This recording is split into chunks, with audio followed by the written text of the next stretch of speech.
বসতপুর নামে এক গ্রাম ছিল। এই গ্রামের পাশেই ছিল এক গভীর ঘন জঙ্গল, আর শহরে যেতে হলে এই জঙ্গলের মধ্যে দিয়েই যেতে হতো। একদিন ভোলা নামে এক চাষি শহরে যাচ্ছিল তার বন্ধুর সঙ্গে দেখা করতে।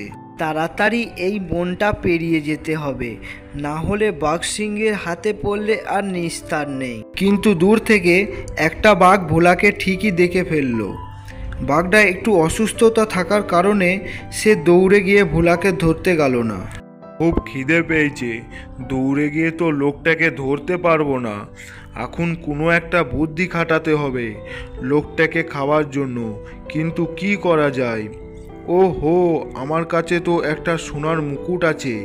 দেখি এইটা লোভ দেখিয়ে লোকটাকে ঘাড় মোটকানো যায় কি না।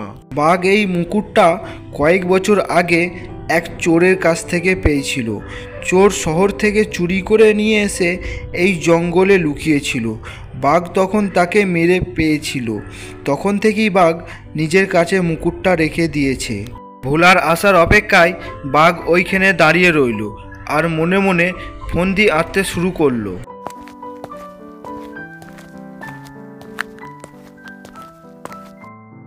এই যে ভাই, শুনছো?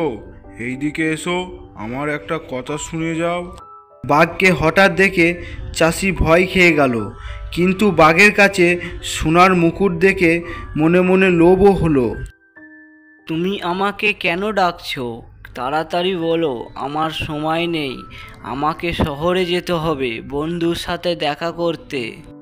যাবে, যাবার আগে তোমাকে আমি একটা সাহায্য করতে চাই, কারণ তোমাকে দেখে খুব গরিব বলে মনে হচ্ছে। তা তুমি ঠিকই বলেছ, কিন্তু তুমি আমাকে কিভাবে সাহায্য করবে? তোমার টাকা পয়সার অনেক অভাব, তোমাকে সাহায্য করলে আমার অনেক পুণ্য হবে। আমি তোমাকে এই সোনার মুকুটটা দিয়ে কিছু পুণ্য অর্জন করতে চাই।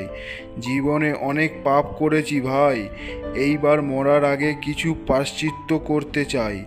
তুমি এই মুকুটটি নাও আর আমায় কিছু পুণ্য করতে দাও। তুমি আমার এইটুকুনি উপকার করো ভাই। না, আমার ওইসব চাই না বাবা, তুমি আমাকে যেতে দাও। অন্য কাউকে ওইটা দিও তুমি। আমার না অনেক শরীর অসুস্থ, আগের মতো এখন আর ছুটে শিকার ধরতে পারি না। জানি না না খেতে পেয়ে কবে মারা যাব। এই মুকুটটা নিলে আমার অনেক পাপ মুক্ত হতো। কিন্তু তোমার এই মুকুট নিয়ে আমার কি লাভ? তুমি আমাকে এইটা দিয়ে আমার সাথে কিছু চালাকি করতে চাইছো না তো? না ভাই, তুমি এমনটা ভেবো না। মুকুটটা তোমাকে দিয়ে আমি পাপ মুক্ত হতে চাই আর তোমার উপকার করতে চাই। তোমার উপকার করতে পারলে আমি কিছু পুণ্য লাভ করব। ওইসব কথা বাদ দাও, তুমি মানুষ খাও। তোমার কাছে গেলে তুমি আমার ঘাড় মোটকাবে। তোমাকে আমি কিভাবে বিশ্বাস করব বলো? আমার কথা বিশ্বাস করো ভাই, আমি তোমাকে এত অনুরোধ করতাম না, কিন্তু আমাকে এক সাধুমণি বলেছিল কোনো অসহায় গরিবকে সাহায্য করলে আমার পাপ মুক্ত হবে। সেই পাপ দূর করার জন্যই তো আমি তোমার কাছে একটা সাহায্য চাইছি। বাঘের এরকম কথা শুনে ভোলার মনে অনেক ভয় হতে লাগলো, কিন্তু তার মনে একটু লোভও হলো। আরে ভাই, তুমি তো বলছো ঠিক আছে, কিন্তু তোমার উপর আমার বিশ্বাস হচ্ছে না। তুমি আমাকে যেতে দাও, আমার দেরি হয়ে যাচ্ছে।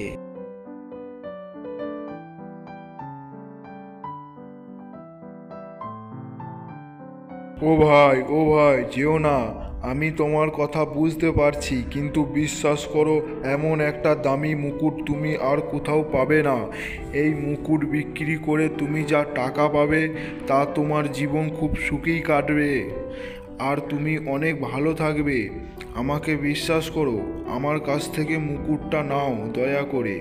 এই মুকুটটা তুমি নিলে আমি পাপমুক্ত হই।